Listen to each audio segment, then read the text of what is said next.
നമസ്കാരം. സിൽവർ ലൈനിന്റെ പേരിൽ പതിനായിരക്കണക്കിന് കുടുംബങ്ങളുടെ ജീവിതത്തിനുമേൽ കരിനിഴൽ വീണിട്ട് 7 വർഷത്തോളമായി. ചരിത്രത്തിൽ ഇല്ലാത്ത വിധം കേരളത്തിൽ ഉടനീളം സ്വകാര്യ വ്യക്തികളുടെ ഭൂമി അനധികൃതമായി കയ്യേറിയും കല്ലുകൾ സ്ഥാപിച്ചും സർക്കാർ തന്നെ ജനങ്ങളിൽ ഭീതി നിറച്ചു.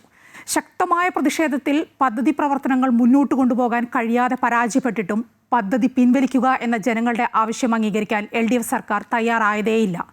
പതിനായിരങ്ങളുടെ ആശങ്കയ്ക്കാണ് ഇന്ന് വിരാമമായിരിക്കുന്നത്. കേരയിൽ പദ്ധതി പൂർണ്ണമായി ഉപേക്ഷിക്കാൻ അധികാരത്തിലേറി 3-ാം ദിവസം UDF മന്ത്രിസഭ തീരുമാനിച്ചിരിക്കുന്നു. കേരളിനെതിരെ രാപ്പകൽ സമരം നടത്തിയ കേരയിൽ വിരുദ്ധ ജനകീയ സമിതിയെ ഈ ഘട്ടത്തിൽ മറക്കാനേയാവില്ല. ഈ സമയം എനിക്കൊപ്പം കേരയിൽ വിരുദ്ധ ജനകീയ സമിതി സംസ്ഥാന ജനറൽ കൺവീനർ S. രാജീവൻ ചേരുകയാണ്. നമസ്കാരം. ശ്രീ രാജീവൻ, കേരയിൽ പദ്ധതി പൂർണ്ണമായി ഉപേക്ഷിക്കാൻ മന്ത്രിസഭ തീരുമാനിച്ചിരിക്കുന്നു. ഇങ്ങനെ ഒന്ന് അധികാരത്തിൽ വന്ന ഉടൻ തന്നെ ഉണ്ടാകുമെന്ന് പ്രതീക്ഷിച്ചിരുന്നു. പക്ഷേ ഇത്ര പെട്ടെന്ന് ഞങ്ങൾ ഇന്നലെയാണ് ഡയറക്റ്റ് മുഖ്യമന്ത്രിക്ക് നിവേദനം കൊടുക്കുന്നത്. അടുത്ത ക്യാബിനറ്റിൽ ഇത് പരിഗണിക്കുമെന്ന് പറഞ്ഞു. പക്ഷേ ഇന്ന് തന്നെ അത് പരിഗണിച്ച് പ്രഖ്യാപിക്കും എന്നൊരു പ്രതീക്ഷയില്ലായിരുന്നു. എന്തായാലും ഈ ഗവൺമെൻറ്റിൻ്റെ പ്രതിനിധികൾ, പ്രത്യേകിച്ച് ബഹുമാനപ്പെട്ട മുഖ്യമന്ത്രി ഉൾപ്പെടെയുള്ളവർ ഞങ്ങളുടെ സമരത്തെ നിരന്തരമായി അസോസിയേറ്റ് ചെയ്തിരുന്നവരായിരുന്നു എന്നുള്ളത് കൊണ്ട് അവരുടെ വാഗ്ദാനം പാലിക്കപ്പെടും എന്നൊരു വിശ്വാസം ഉണ്ടായിരുന്നു. അതാണിപ്പോൾ സംഭവിച്ചിരിക്കുന്നത്. ഈ കേരളത്തിലെ പാരിസ്ഥിതിക ആഘാതങ്ങളും അതുപോലെ തന്നെ വൻ സാമ്പത്തിക ബാധ്യതയും കണക്കിലെടുത്തുകൊണ്ട് ഇതുവരെ ഏറ്റെടുത്ത ഭൂമി ഡീനോട്ടിഫൈ ചെയ്യാനും മഞ്ഞക്കുറ്റികൾ നീക്കം ചെയ്യാനും പുതിയ സർക്കാർ ഉത്തരവിട്ടിട്ടുണ്ട്. ഇത് നേരത്തെ ചെയ്യേണ്ടതായിരുന്നു LDF സർക്കാരിൻ്റെ കാലത്ത് തന്നെ. അന്ന് സമരസമിതി നിങ്ങളൊക്കെ പലപ്പോഴും ആവശ്യപ്പെട്ട കാര്യമാണ്. പക്ഷേ അതൊന്നും ഉണ്ടായില്ല. കപട വികസന വാദമാണ് അവർ നടത്തിക്കൊണ്ടിരുന്നത്. ആ വാദത്തിനേറ്റ വലിയ തിരിച്ചടിയല്ലേ ഉണ്ടായ ഈ കനത്ത തോൽവി? തീർച്ചയായും കേരളയിൽ കഴിഞ്ഞ 6 വർഷത്തിലേറെയായി കേരളത്തിൽ ഉടനീളം നടന്നു വന്നൊരു സമരമാണ്. അത് ആ പദ്ധതിക്കെതിരായി ജനങ്ങൾ മുന്നോട്ട് വന്നപ്പോൾ അവരെ ഒന്ന് വിശ്വാസത്തിലെടുക്കാനോ അവരോടൊന്ന് ചർച്ച ചെയ്യാനോ എന്തിന് സമരസമിതിയോട് ചർച്ച ചെയ്യാനോ ഒന്നും തയ്യാറായില്ല. മറിച്ച് പൗരപ്രമുഖരെന്ന് പറഞ്ഞ് കുറേ ഇതുമായി ബന്ധമില്ലാത്ത കുറച്ച് ആളുകളെ വിളിച്ചുകൂട്ടി അവരുടെ അഭിപ്രായം തേടി കൊണ്ടാണ് ഈ പദ്ധതിയുമായി മുന്നോട്ട് പോകുന്നതെന്നാണ് പറഞ്ഞത്. ഈ വിഷയത്തിൽ വിവിധ തുറകളിൽ നിന്നും ഇരകൾ മാത്രമല്ല, സമരസമിതിയുടെ ആക്ടിവിസ്റ്റുകൾ മാത്രമല്ല, മറ്റ് മേഖലകളിലുള്ള സാമ്പത്തിക വിദഗ്ധൻ KP കണ്ണൻ ഉൾപ്പെടെയുള്ള ആളുകൾ പാരിസ്ഥിതികമായും സാമൂഹികമായും കേരളത്തിൽ വലിയ റോള് വഹിക്കുന്ന ആളുകൾ അവരെല്ലാം ഇതിനെതിരെ രംഗത്ത് വന്നെത്തും. അവരെല്ലാം പുച്ഛിക്കുന്നൊരു സമീപനമാണ് സ്വീകരിച്ചത്. എന്തിനു പറയുന്നു, ശാസ്ത്ര സാഹിത്യ പരിഷത്ത് തന്നെ ഈ പദ്ധതിക്കെതിരെ വളരെ വിശദമായൊരു പഠനം നടത്തി. എന്ത് ഞങ്ങൾ ചൂണ്ടിക്കാണിച്ച പരിമിതികളും പോരായ്മകളേക്കാൾ ഏറെ അവർ ചൂണ്ടിക്കാണിച്ചു. അവരോടും ഒന്ന് സംസാരിക്കാനോ എന്തെങ്കിലും ഒരു തീരുമാനമെടുക്കാനോ തയ്യാറായില്ല. എന്ന് പറഞ്ഞാൽ അഹങ്കാരപൂർണമായ ഒരു ധാർഷ്ട്യത്തിൻ്റെ സമീപനമാണ് സ്വീകരിച്ചത്.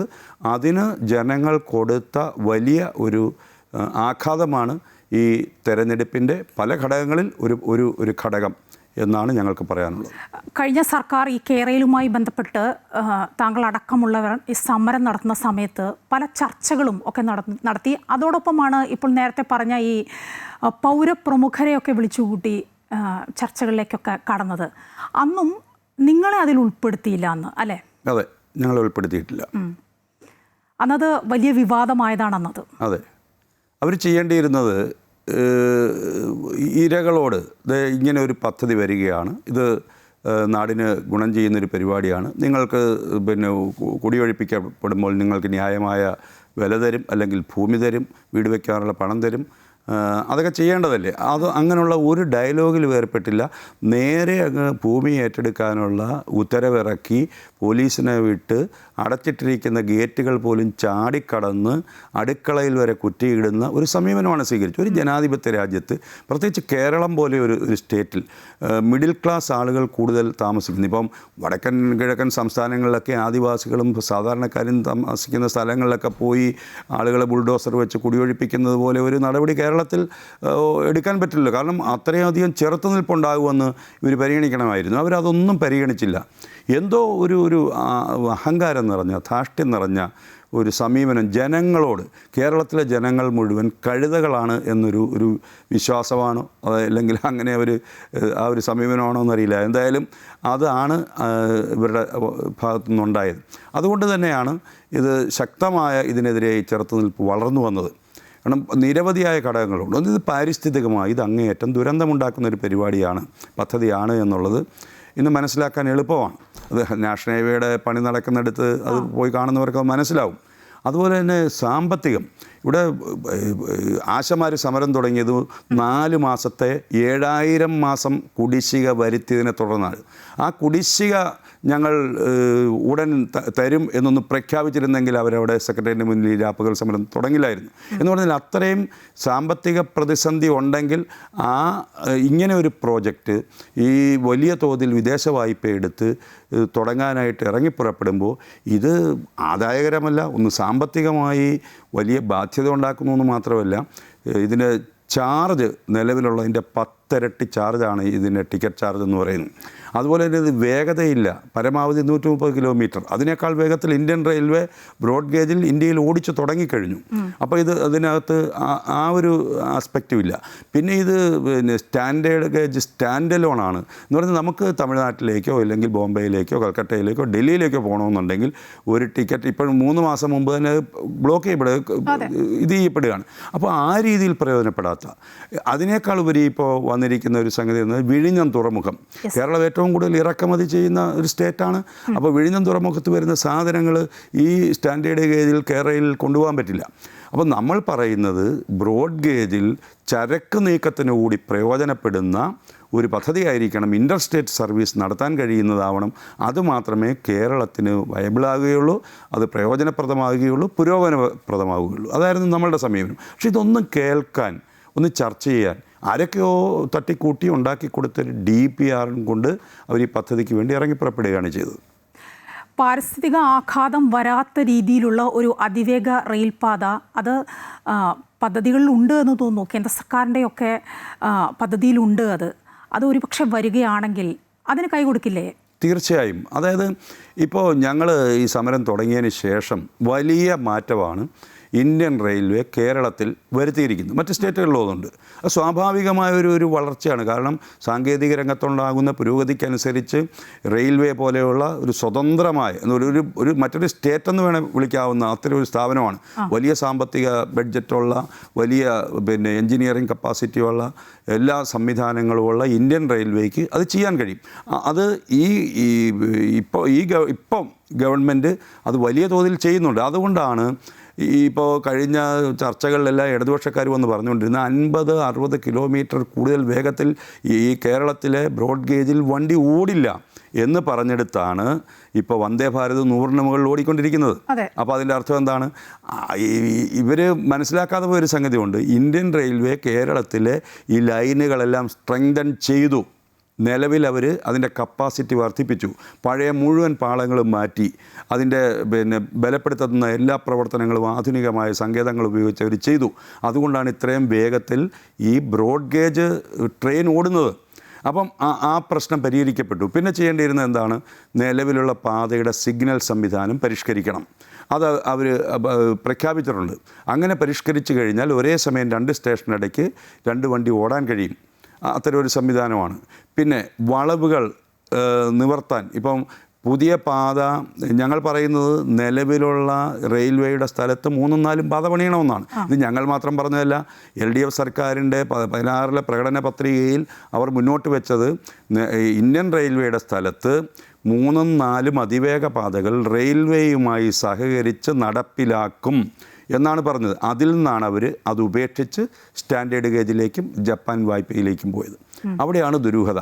അപ്പോൾ ഈ നിലവിൽ ഇന്ത്യൻ റെയിൽവേക്ക് 3-4 പാത പണിയാൻ സ്ഥലമുണ്ടെന്നിരിക്കെ അത് പ്രയോജനപ്പെടുത്താതെ, അതുപോലെ തന്നെ വളവുകൾ ഇവർ പറയുന്നുണ്ട്, ശരിയാണ്. ഇപ്പോൾ കൊല്ലം റെയിൽവേ സ്റ്റേഷനിലേക്ക് വളഞ്ഞ് തിരിഞ്ഞു പോണ പോലെ അതിൻ്റെ ആവശ്യമില്ല. ഇത് അതിവേഗ പാതയാണെങ്കിൽ സ്റ്റേഷനിൽ വണ്ടി കയറേണ്ട കാര്യമില്ല. അത് സ്ട്രെയിറ്റ് ആയിട്ട് തന്നെ മെട്രോയുടെ പോലെ മുകളിൽ സ്റ്റേഷനാക്കാം. അതല്ലെങ്കിൽ അതിനുവേണ്ടി ഗ്രൗണ്ട് ലെവലിൽ തന്നെ ഭൂമി ഏറ്റെടുക്കാൻ ആളുകൾ ഭൂമി വിട്ടുകൊടുക്കും, കുറച്ച് ഭൂമി മതിയാവുമല്ലോ. ഇതുപോലെ തെക്ക് വടക്കും ഈ 530 കിലോമീറ്റർ നീളത്തിലും ഭൂമി ഏറ്റെടുക്കേണ്ട കാര്യമില്ലല്ലോ. അപ്പോൾ അത്തരത്തിൽ വളവുകൾ നിവർത്ത് ഈ 3-4 പാത അതിവേഗ ട്രെയിനുകൾ ഓടുന്ന പാതയാക്കി മാറ്റാൻ പറ്റും. അതുപോലെ തന്നെ അതിൽ സമയബന്ധിതമായി ചരക്ക് നീക്കത്തിനും സഹായകമാകും. അപ്പോൾ ഇതിനൊന്നും വലിയ സാമ്പത്തിക ബാധ്യത വരില്ല. ഇത് ഇന്ത്യൻ റെയിൽവേയുടെ തന്നെ ബാധ്യതയത് വരും. അതിന് പുതിയ ടെക്നോളജിയുടെ ആവശ്യമില്ല. നിലവിൽ ഇന്ത്യൻ റെയിൽവേയുടെ ടെക്നോളജി അത്തരത്തിൽ വികസിച്ചിട്ടുണ്ട്. അപ്പോൾ എന്തിനാണ് പിന്നെ ഈ വലിയ ബാധ്യത വരുത്തി വയ്ക്കുന്ന പാരിസ്ഥിതികമായി വലിയ ദുരന്തമുണ്ടാക്കി തീർക്കാൻ പോകുന്ന ഈ പദ്ധതിയുടെ പുറകെ ഇവർ പോയത് എന്നതാണ് നമ്മുടെ ചോദ്യം. തീർച്ചയായും വലിയ ബാധ്യത ഉണ്ടാക്കിയേക്കാവുന്ന ഒരു പദ്ധതി തന്നെയാണ് അത്. കേന്ദ്ര സർക്കാരിനും ബോധ്യമായതാണ്. കേന്ദ്ര റെയിൽ മന്ത്രി അശ്വിനി വൈഷ്ണവ് ഒക്കെ പലപ്പോഴും അതുമായി ബന്ധപ്പെട്ട് പറഞ്ഞിട്ടുള്ളതാണ്. അന്നൊക്കെ ഈ സമർപ്പിക്കപ്പെട്ട വിശദമായ പ്രോജക്റ്റ് റിപ്പോർട്ടുണ്ട്, DPR, അത് അപൂർണമായിരുന്നു. അത് ഇവർക്കും അറിയാം അപൂർണമാണ് അത് എന്നറിയാം. എന്നിട്ടും അതിൽ തന്നെ കടിച്ചു തൂങ്ങി നിൽക്കുകയായിരുന്നു LDF സർക്കാർ. അതായത് ഇവർക്ക് പറ്റിയൊരു അബദ്ധം എന്ന് പറഞ്ഞു കഴിഞ്ഞാൽ, ഈ KRail എന്ന് പറയുന്ന കോർപ്പറേഷൻ കേന്ദ്ര ഗവൺമെൻറ്റിൻ്റെയും കൂടി പങ്കാളിത്തമുള്ള പ്രൊജക്റ്റുകളാണ് നടപ്പിലാക്കുന്നത്, 49-51 എന്നുള്ളത്. അപ്പോൾ അതുകൊണ്ട് ഇവർ വയ്ക്കുന്ന തട്ടിക്കൂട്ടി അവതരിപ്പിക്കുന്ന പേപ്പറുകളെല്ലാം അവർ ഒപ്പിട്ടയക്കും. ഇവിടെ പദ്ധതി അങ്ങ് നടപ്പിലാക്കാമെന്നാണ് കരുതിയത്. സാധാരണഗതിയിൽ ഇങ്ങനെ DPR ഒന്നും ഒരു വിശദമായ പരിശോധനയ്ക്കൊന്നും ആരും പഠിക്കാൻ തയ്യാറാവില്ല. സ്റ്റേറ്റ് ഗവൺമെൻറ് ഒരു തിരഞ്ഞെടുക്കപ്പെട്ട ഗവൺമെൻറ് ഒരു പ്രോജക്റ്റ് റെയിൽവേയുടെ വികസനത്തിന് വേണ്ടി കേന്ദ്രത്തിന് സമർപ്പിച്ചാൽ സ്വാഭാവികമായി അത് ഒപ്പിട്ടയക്കുമായിരുന്നു. ഇവിടെ പറ്റിയത് ഇതിൻ്റെ DPR ഇവർ മറച്ചു വെച്ചു. ആ DPRന് വേണ്ടി നമ്മൾ വലിയ ശക്തമായ സമരം നടത്തി. പിന്നെ ഈ KRail കമ്പനിക്കകത്തുനിന്ന് തന്നെ ആദ്യത്തെ 66 പേജ് അവർ ചോർത്തി സമരസമിതിക്ക് തന്നു. അത് മാധ്യമങ്ങൾ ചർച്ച ചെയ്തു. അവസാനം മുഖ്യമന്ത്രി നിയമസഭയിൽ ഈ DPR ചർച്ച ചെയ്തു എന്ന അസത്യപ്രസ്താവന നടത്തിയതിനെ തുടർന്ന് ആലുവ MLA അതിന്മേൽ നടത്തിയ ഇടപെടൽ എന്ന് പറഞ്ഞാൽ അദ്ദേഹം സ്പീക്കർക്ക് അവകാശ ലംഘനത്തിന് നോട്ടീസ് കൊടുത്തു. മുഖ്യമന്ത്രി കള്ളം പറഞ്ഞിരിക്കുന്നു, അങ്ങനെ വരിക എന്ന് പറഞ്ഞാൽ രാജിവെക്കേണ്ടി വരും. കാരണം അത് വസ്തുതയല്ല. നിയമസഭയിൽ നടക്കാത്ത കാര്യം നടന്നുവെന്ന് മുഖ്യമന്ത്രി പ്രസ്താവിക്കുന്നത് അത് ജനങ്ങളോടുള്ള അസത്യപ്രസ്താവനയാണ്.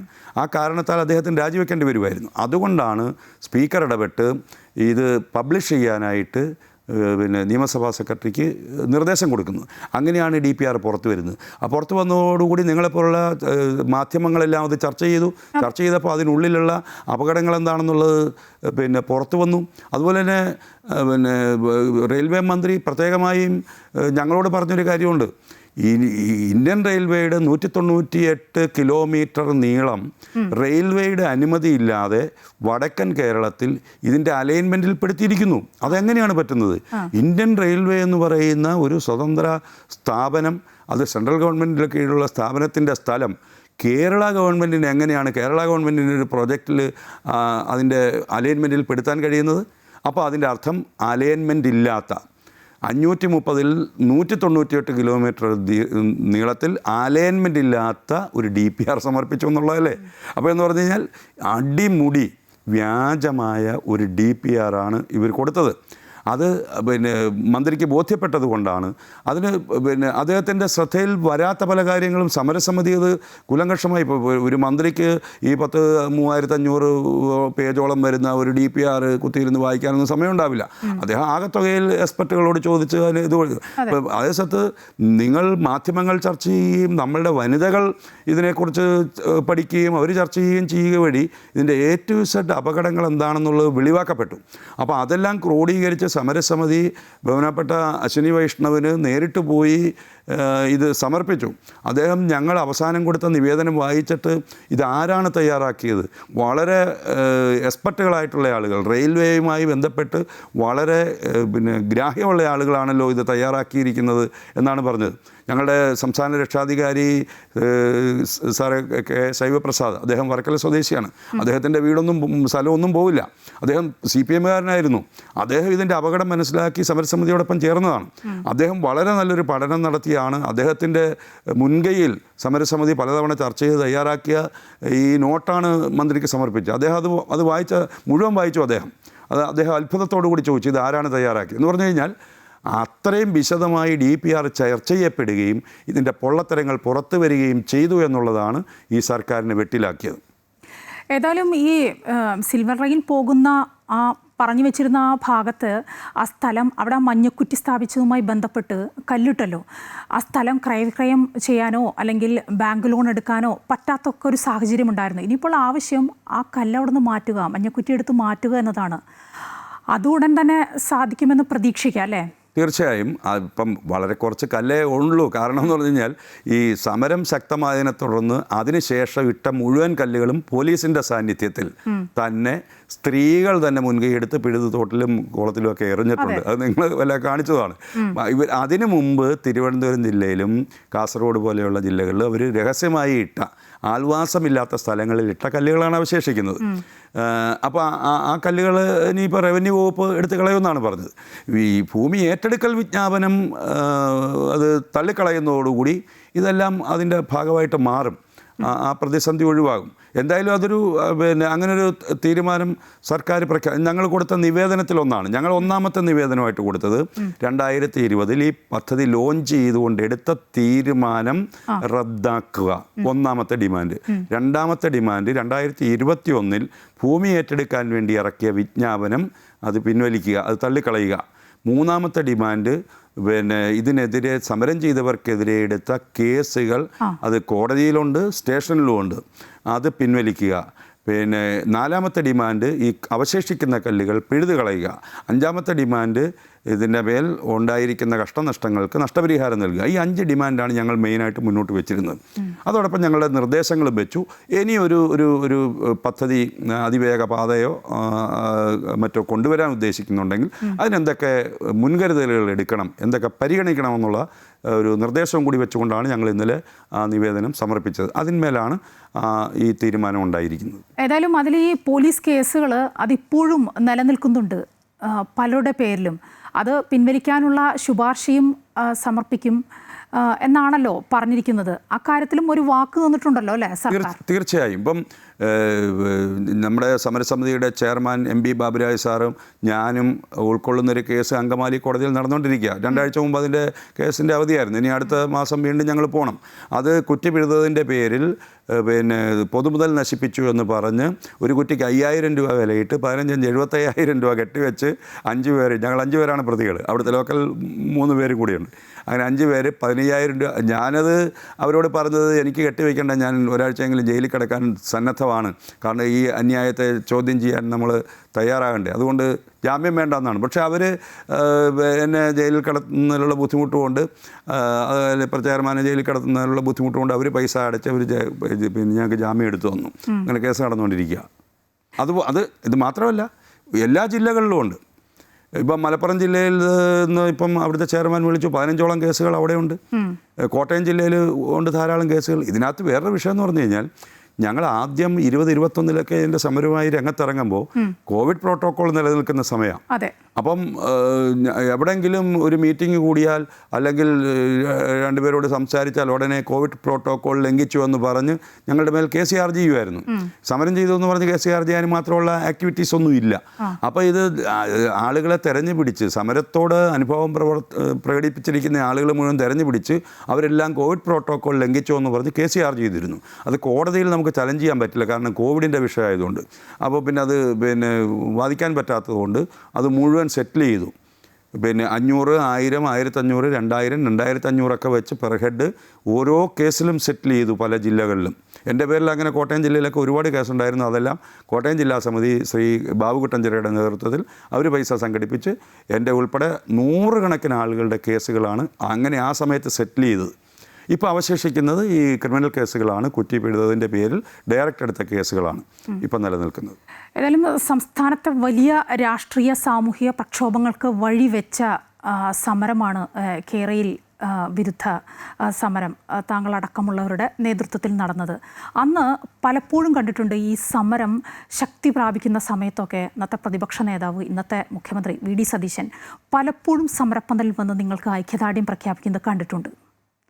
തീർച്ചയായും അദ്ദേഹം മാടപ്പള്ളി സമരപ്പന്തലിൽ, അതുപോലെ തന്നെ കോഴിക്കോട് കാട്ടിലപ്പിടിയ സമരപ്പന്തലിൽ, മാത്രമല്ല ഞങ്ങൾ കേരളം മുഴുവൻ ഇളക്കി മറിച്ചുകൊണ്ടൊരു സംസ്ഥാന ജാഥ സമരസമിതി നടത്തിയിരുന്നു വലിയ സന്നാഹങ്ങളോടുകൂടി. അത് കാസർഗോഡ് ഉദ്ഘാടനം ചെയ്ത അദ്ദേഹമാണ്. അദ്ദേഹം അന്നേരം എല്ലാം പറഞ്ഞിരുന്ന ഉറപ്പ് UDF അധികാരത്തിൽ വന്നാൽ ഈ പദ്ധതി ഉപേക്ഷിക്കുമെന്നാണ്. ഓർക്കേണ്ടുന്ന ഒരു കാര്യമുണ്ട്, തുടക്കത്തിൽ UDF അല്ലെങ്കിൽ BJPയോ മറ്റ് രാഷ്ട്രീയ പ്രസ്ഥാനങ്ങളോ എന്തിനു മാധ്യമങ്ങൾ പോലും ഈ പദ്ധതിക്കെതിരായിരുന്നില്ല, അനുകൂലമായ നിലപാടായിരുന്നു. കാരണം സ്വാഭാവികമാണ്, കാരണം ഒരു കേരളത്തിലെ യാത്രാ ദുരന്തമാണ് ഇന്നൊരു യാത്രയെന്ന് പറഞ്ഞ് അത് മനസ്സിലാക്കുന്ന ആളുകൾ ഒരു വേഗപാത വേണം എന്ന് ആഗ്രഹിക്കുന്ന ഒരു സാഹചര്യത്തിൽ ഇങ്ങനൊരു പ്രൊജക്റ്റുമായി വന്നപ്പോൾ സ്വാഭാവികമായും അത് നല്ലതിനായിരിക്കുമെന്ന് തെറ്റിദ്ധരിപ്പിച്ചു ഗവൺമെൻറ്. പക്ഷേ ഇവരെല്ലാം ഈ പാരിസ്ഥിതിക ആഘാതം ഉണ്ടാക്കുന്ന ഒരു പദ്ധതിയാണെന്ന് ഞങ്ങൾ മാധ്യമങ്ങളടക്കം അത് മനസ്സിലാക്കിയപ്പോഴാണ് അതിനെതിരുന്നത്. അതെ, അപ്പോൾ അങ്ങനെ മാധ്യമങ്ങളിലൂടെ അത് വലിയ തോതിൽ ചർച്ച ചെയ്യപ്പെടുകയും അത് UDF ഒരു പഠന സമിതി വെച്ചു. ഈ സമരത്തിൻ്റെ പശ്ചാത്തലത്തിൽ പഠനസമിതി വയ്ക്കുകയും ആ പഠനസമിതി നല്ലൊരു പഠനമാണ് നടത്തിയത്. ഇപ്പോഴത്തെ മന്ത്രിയായിരിക്കുന്ന നമ്മുടെ CP ജോൺ സാറ്, അദ്ദേഹമൊക്കെ ആണെങ്കിൽ ഇത്തരം പ്രൊജക്റ്റുകളുടെ ആളുകളാണ്. പക്ഷേ അദ്ദേഹമൊക്കെ ആദ്യം ഈ പദ്ധതി അനുകൂലിച്ച ആളാണ്. പക്ഷേ അദ്ദേഹമൊക്കെ പഠനം നടത്തിയപ്പോൾ അതിൽ വന്ന റിപ്പോർട്ടുകൾ അത് എനിക്കിപ്പോഴും ഓർമ്മയുണ്ട്. ഈ അതിവേഗ റെയിലിനായി നിർമ്മിക്കുന്ന വലിയ കോൺക്രീറ്റ് മതിലുകളുണ്ടല്ലോ, അത് നമ്മുടെ സംസ്ഥാനത്തിന്റെ ഭൂപ്രകൃതിയെ മുഴുവനായും തകിടം മറിക്കും. അങ്ങനെയാണ് ആ പഠന റിപ്പോർട്ട് ഉണ്ടായത്. അതുപോലെ തന്നെ വെള്ളപ്പൊക്കത്തിനും ഉരുൾപൊട്ടലിനും ഒക്കെ ഇത് വലിയ കാരണമാകും. അങ്ങനെയാണ് അന്ന് പരിസ്ഥിതി പ്രവർത്തകരൊക്കെ ചൂണ്ടിക്കാണിച്ചത്. അന്ന് തുടരെ ഈ വിഷയം ഞങ്ങളൊക്കെ ചർച്ചയ്ക്ക് എടുത്തിരുന്നതാണ്. താങ്കളും അതിൽ പങ്കാളിയായതാണെന്ന്. അതെ, അമൃത TVയിലും പിന്നെ താങ്കൾ പ്രവർത്തിച്ചിരുന്ന നേരത്തെ ജനൻ TVയിലും എല്ലാം ഞാൻ നേരിട്ട് വന്ന് ചർച്ച ചെയ്തിട്ടുണ്ട്. അപ്പോൾ ഇപ്പം നമുക്ക് മനസ്സിലാക്കാവുന്നത്, ഇപ്പം നാഷണൽ ഹൈവേ 66 പണി നടക്കുകയാണ്. 2025 കമ്മീഷൻ ചെയ്യുമെന്ന് പ്രഖ്യാപിച്ചിരുന്ന ഒരു പരിപാടിയാണ്. പക്ഷേ ഇപ്പോൾ എല്ലായിടത്തും അവതാളത്തിലാണ്. കാരണം ഒന്നും അതിനുള്ള മെറ്റീരിയൽസ് കിട്ടുന്നില്ല, പാറയും മണ്ണും കിട്ടുന്നില്ല. കർണാടകത്തിൽ നിന്നും തമിഴ്നാട്ടിൽ നിന്നും കൊണ്ടുവന്നിട്ട് പോലും തികയുന്നില്ല. അതിൻ്റെ നിർമ്മിതിയുടെ അശാസ്ത്രീയത ഒരു വലിയ ഘടകമാണ്. കാരണം ഇപ്പം വലിയ പ്രൊജക്റ്റ് ഗവൺമെൻറ്റുകൾ കൊണ്ടുവരുമ്പോൾ ഇത് കോൺട്രാക്ടർമാർ ആണിത് നടപ്പിലാക്കുന്നത്.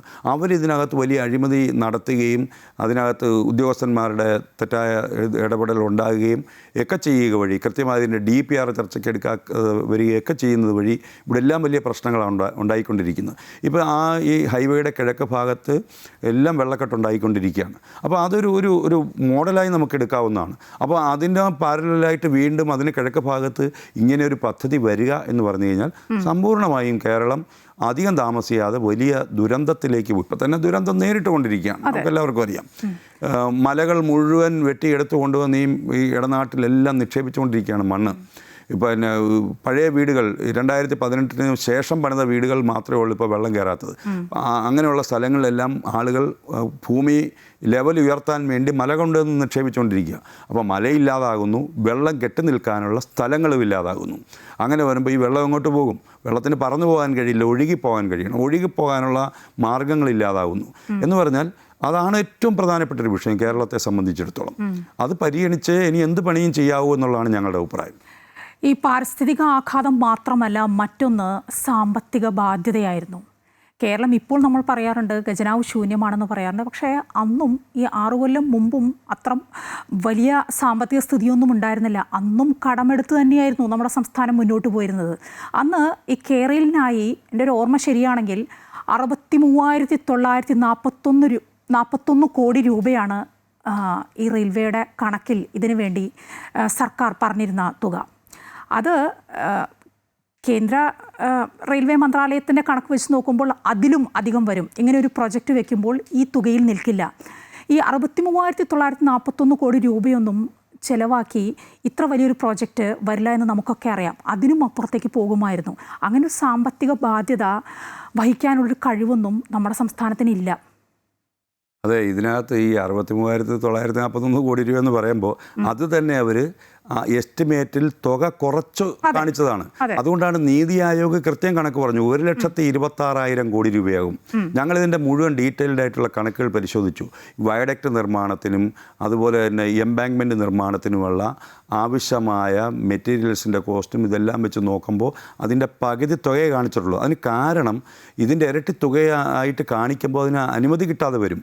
പിന്നെ വിദേശ ഏജൻസികൾ ഇതിൻ്റെ തിരിച്ചടവ് അവർക്ക് വേണമല്ലോ.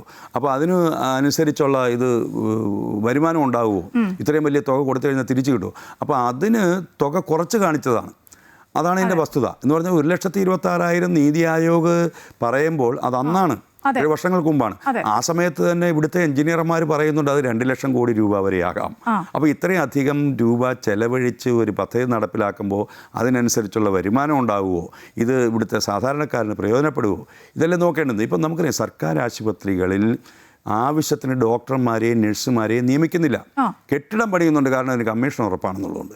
മറിച്ച് ഡോക്ടർമാരെ 1967 സ്റ്റാഫ് പാറ്റേണിൽ കിടക്കുകയാണ്. അതുകൊണ്ടാണ് തിരുവനന്തപുരം മെഡിക്കൽ കോളേജിലൊക്കെ ഡോക്ടർമാർ ആവശ്യത്തിനില്ലാത്തതുകൊണ്ട് രോഗികൾ പരിചരണം കിട്ടാതെ പോകുന്നത്.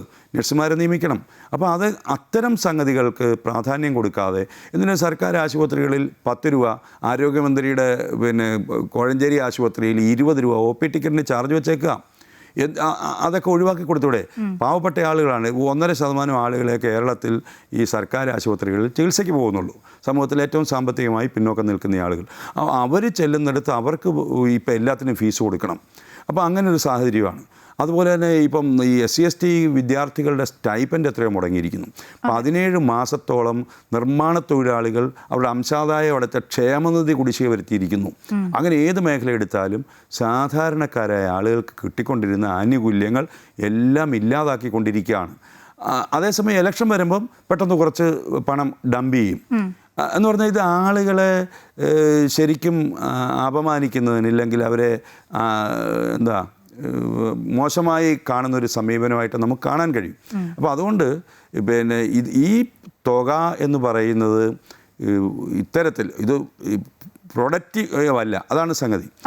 ഇവർ 10,000 പേർക്ക് തൊഴിൽ കിട്ടുമെന്നാണ് പറഞ്ഞത്. ഞാൻ പറയുന്നത് ഇവരുടെ 64,000 കോടി തന്നെ നമ്മൾ സമ്മതിച്ചു. 64,000 കോടി രൂപ കേരളത്തിൽ പ്രൊഡക്റ്റീവായിട്ടുള്ള ഏതെങ്കിലും മേഖലയിൽ ചെലവഴിച്ചാൽ 10,000-ൻ്റെ സ്ഥാനത്ത് 40,000 പേർക്ക് തൊഴിൽ കൊടുക്കാൻ പറ്റും. കാരണം ഇവിടെ ഇപ്പോൾ എല്ലാ സാധനങ്ങളും കേരളത്തിലേക്ക് ഇറക്കുമതി ചെയ്യുക.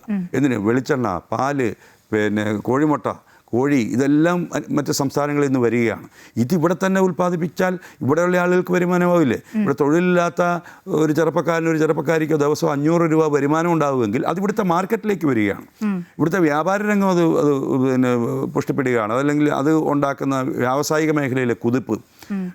ഈ പണം മുഴുവൻ വൻകിട കമ്പനികൾക്ക് സിമെൻ്റായും കമ്പനിയായുടെ വിലയായും ഒക്കെ പോവുകയാണ്. വൻകിട കോൺട്രാക്ടർമാർ, അത് കേരളത്തിൽ പോലും ഉള്ള കോൺട്രാക്ടർമാരല്ല, അവർ ഈ പണം മുഴുവൻ മുകളിലേക്ക് കൊണ്ടുപോവുകയാണ്. കേരളത്തിൻ്റെ മാർക്കറ്റിലേക്ക് പണം വരാത്ത, കേരളത്തിലെ സാധാരണക്കാരൻ്റെ കയ്യിലുള്ള തൊട്ടുപോലും അവന് വരുന്നില്ല എന്ന് മാത്രമല്ല, ഉള്ള തൊട്ടുപോലും തട്ടിയെടുക്കുന്ന പദ്ധതിയായിട്ടാണ് ഇത് വരുന്നത്. അതുകൊണ്ട് ഇത് പ്രൊഡക്റ്റീവ് അല്ല. അതാണ് ഇതിൻ്റെ ഒരു പ്രശ്നം. ഏതായാലും വളരെ നന്ദി ശ്രീ S. രാജീവൻ ഈ അവസരത്തിൽ ഞങ്ങളോട് സംസാരിച്ചതിന്. ഏതായാലും നിലപാടുകളുള്ള, വാക്കു പറഞ്ഞാൽ വാക്കുപാലിക്കാൻ പറ്റുന്ന ഇച്ഛാശക്തിയുള്ള മുഖ്യമന്ത്രിയാണെന്ന് VD സതീശൻ ആദ്യ ദിവസങ്ങളിൽ തന്നെ തെളിയിച്ചിരിക്കുകയാണ്. പ്രകടന പത്രികയിലെ മറ്റു വാഗ്ദാനങ്ങളും ഇതുപോലെ പാലിക്കാൻ പുതിയ സർക്കാരിന് കഴിയുമെന്ന് പ്രതീക്ഷിക്കുകയാണ്. നമസ്കാരം.